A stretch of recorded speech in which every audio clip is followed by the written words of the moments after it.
जी हां दोस्तों, पहली बार ज्ञानेश ने मानी गलती और बौखला गए शाह। 20 लाख बोगस वोटर्स और 10 लाख वोटर्स के 3 जगहों पर नाम। तो अब टलने जा रहा चुनाव, इंडिया की बड़ी जीत। स्वागत है आप सभी का। आप देख रहे हैं द राजनीति का विशेष सेगमेंट खबर और विश्लेषण। मैं हूं जब्बार खान। दोस्तों, आखिर इंडिया गठबंधन की टीम ने वो कौन से रिसर्च की और कौन से तथ्य चुनाव आयोग और ज्ञानेश के सामने रख दिए जिसमें ज्ञानेश ने पहली बार गलती मान ली। तो आखिर जो एक बेहद महत्वपूर्ण चुनाव होने जा रहा है उसे टालने की बात क्यों कर दी चुनाव आयोग ने, जो कि प्रस्तावित था। आखिर देश के सबसे बड़े मीडिया हाउस जो सेल्फ क्लेम्ड है उसने क्यों यह खबर छापी कि चुनाव टलने जा रहा है। और ऐसी स्थिति में जिन 1.5 करोड़ वोटर्स में से करीब 11 लाख वोटर्स के नाम बोगस हैं, फर्जी तरीके से हैं, और इससे ज्यादा 15 लाख वोटर के नाम 3 जगहों पर हैं। आखिर इस तरीके से गलती क्या ज्ञानेश कुमार के इशारे पर हुई या वाकई निचले स्तर पर गलतियां हुई जिसकी ज्ञानेश कुमार ने गलती को स्वीकार कर लिया। विस्तार से आपको सब कुछ बताते हैं दोस्तों। खबर बेहद अहम है क्योंकि पहली बार ज्ञानेश कुमार ने, वो ज्ञानेश कुमार जो अभी तक डिजिटल दस्तावेज या सीसीटीवी फुटेज तक देने को तैयार नहीं थे पार्टियों को, जो कहते थे कि हम नहीं दे सकते, डाटा डिलीट करवा देते थे, मगर कैसे फंसे ज्ञानेश कुमार और ज्ञानेश कुमार ने कैसे यह गलती तस्लीम कर ली।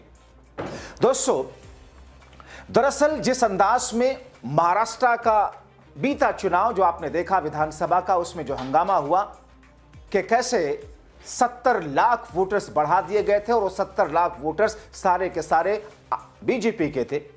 हरियाणा में क्या कुछ हुआ, एसआईआर की बुनियाद पर बिहार में किस तौर पर वोटरों को गुणा गणित के साथ में घटाया बढ़ाया गया।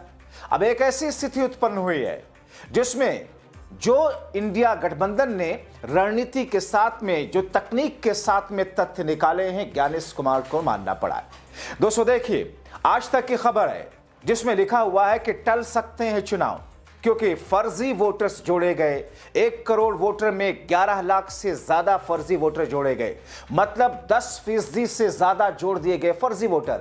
आप अंदाजा लगा सकते हैं, अगर 11% फर्जी वोटर जोड़ दिए गए तो इसका मतलब यह है आधा चुनाव तो वही खत्म हो गया। दोस्तों दरअसल महाराष्ट्र का निकाय चुनाव जो कि प्रस्तावित है, मगर उससे पहले जिस तरीके से राहुल गांधी ने, शरद पवार ने, जिस तरीके से उद्धव ठाकरे की टीम ने वहां पर जमीनी स्तर पर काम किया, मतदाता सूची को लेकर के जिस तरीके से खोजबीन की, और उसके बाद में जो आंकड़ा सामने आया, उस आंकड़े ने सबको हिला दिया, चौंका दिया। क्योंकि उस आंकड़े में दोस्तों 1 करोड़ वोटर, और ये मैं सिर्फ मुंबई की बात कर रहा हूं, पूरे महाराष्ट्र की बात नहीं कर रहा हूं। 1 करोड़ मुंबई के वोटर्स में 11 लाख से ज्यादा बोगस और फर्जी वोटर, यानी कि जो सारे के सारे बीजेपी के पक्ष के लिए लगाए गए। करीब 11 से 15 लाख वोटर्स के नाम ऐसे आइडेंटिफाई हुए जिनके नाम एक जगह नहीं 3 जगह हैं, और 3 जगह नाम होने पर चुनाव आयोग अभी तक तो हमेशा यह कहता रहा कि साहब ये तो होता है, एक शहर से दूसरे शहर चले जाते हैं, वहां पर भी नाम आ जाता है।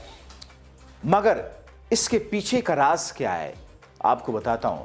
दोस्तों आगे जो खबर छपी हुई है, देश के प्रतिष्ठित मीडिया हाउस ने जो लिखा है कि महाराष्ट्र राज्य चुनाव आयोग के आंकड़ों के मुताबिक 1.5 करोड़ मतदाताओं में से करीब 11 लाख वोटर, यानी कि 11%, यानी कि करीब 11 से 12 लाख मतदाताओं के नाम वोटर लिस्ट में डुप्लीकेट हैं।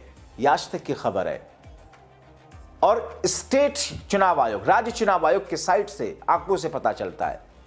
आपत्ति दर्ज करने की समय सीमा को 27 नवंबर तक बढ़ाकर अब से 3 दिसंबर कर दिया गया है।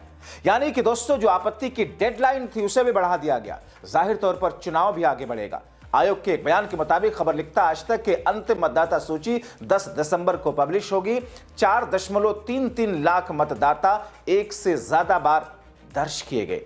सोचिए, एक मतदाता का नाम 103 बार तक दर्ज होने की पुष्टि हुई। अब सोचिए दोस्तों, एक मतदाता का नाम अगर 103 बार तक दर्ज होने की पुष्टि हुई है, ये कौन कह रहा है? देश का सबसे बड़ा मीडिया हाउस जो खुद को क्लेम करता है, उसका पोर्टल ये खबर छाप रहा है। और उसने लिखा कि अधिकारियों ने बताया कि प्रिंटिंग त्रुटियां, मतदाताओं का स्थान परिवर्तन और मृत लोगों का नाम हटाना इस डुप्लीकेशन की वजह से है। जाहिर तौर पर दोस्तों ये स्थितियां ऐसे वक्त में उत्पन्न हुई हैं जब पूरा विपक्ष यही कह रहा है कि महाराष्ट्र में जहां पर लोकसभा चुनाव में इंडिया गठबंधन की बम्पर जीत हुई थी और उसके बाद में कैसे 70 लाख वोट बढ़ा करके कैसे विधानसभा चुनाव में महज 5 महीनों में चुनाव आयोग ने बीजेपी के खाते में जीत डाल दी थी, हरियाणा में वही हुआ। बिहार में एसआईआर की प्रक्रिया शुरू कराई गई क्योंकि वहां पर वोट पहले काटना और उसके बाद जोड़ने की स्थिति थी, क्योंकि महाराष्ट्र की स्थिति तो खुल चुकी थी, तब तक एसआईआर का कोई कॉन्सेप्ट था ही नहीं। और चूंकि चुनाव आयोग ने जो तरकीब निकाली कि साहब वोट जोड़ने पर अब बवाल होगा, क्योंकि महाराष्ट्र में पोल पहले खुल चुका है लोकसभा चुनाव से विधानसभा चुनाव के बीच में, इसलिए बिहार के लिए एसआईआर प्रस्तावित किया गया। और इस एसआईआर की जड़ में बीजेपी की चुनावी राजनीति और चुनावी बिसात को बिछा करके अब बंगाल की तैयारी है।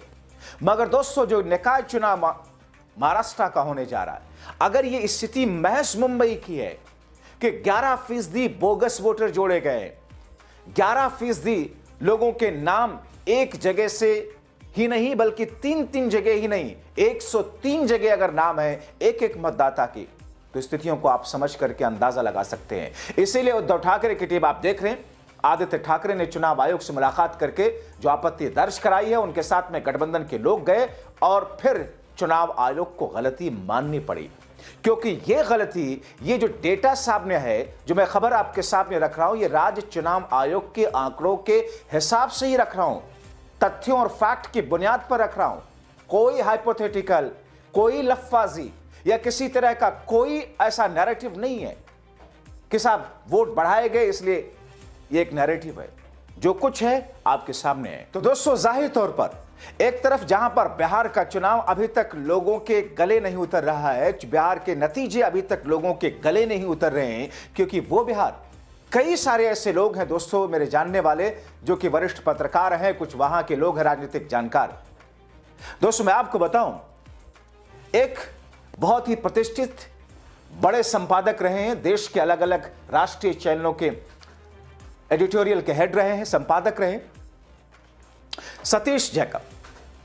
उनका खुद कहना है, उन्होंने बाकायदा इसे एक बड़े प्लेटफॉर्म पर इस बात को कहा कि साहब मेरे अपने भाई ने यह कहा कि मैंने अपना वोट एक पार्टी विशेष को डाला जो नई पार्टी थी, मतलब पीके की, लेकिन मेरे उस बूथ पर एक भी वोट जिस पार्टी को मैंने दिया, एक भी वोट उनके खाते में नहीं गए। ये रिसर्च में सामने आया।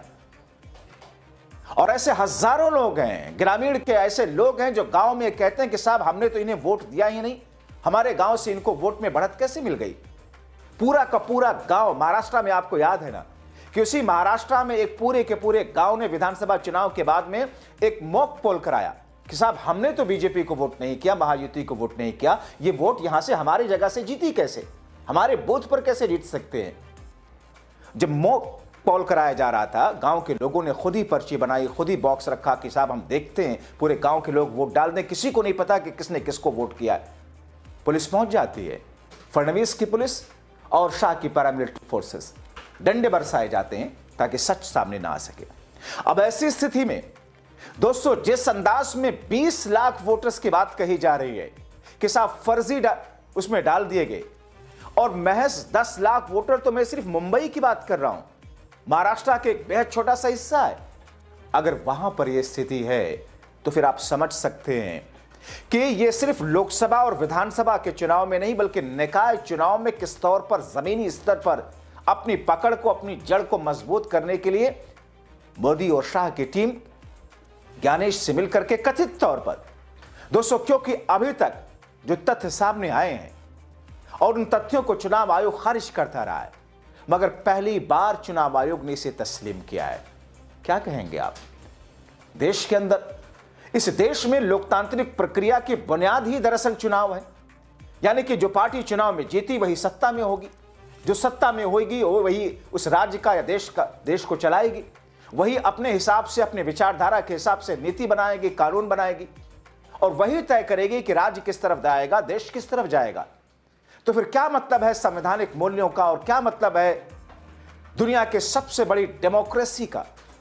इस सबसे बड़ी डेमोक्रेसी के इस मंदिर में और इस चुनावी प्रक्रिया में अगर ऐसी स्थितियां रहेंगी तो फिर बहिष्कार कर देना चाहिए विपक्षी पार्टियों को। जाहिर तौर पर यह अपने आप में दर्शाता है कि वक्त आ गया है, क्योंकि दोस्तों जिस चुनाव आयोग के ऊपर जिम्मेदारी थी कि सारे देशवासियों के एक एक शख्स को जो एडल्ट है उनके वोट सुनिश्चित कराने की जिम्मेदारी है, मगर इस चुनाव आयोग ने बड़ी चालाकी से बीजेपी के खाते में, जैसा कि आरोप लगता है, जीत डालने के लिए जिस तरीके से पूरे ताने बाने को बुना है वह अपने आप में दर्शाता है कि आने वाले वक्त में एक और बड़ा विद्रोह होगा।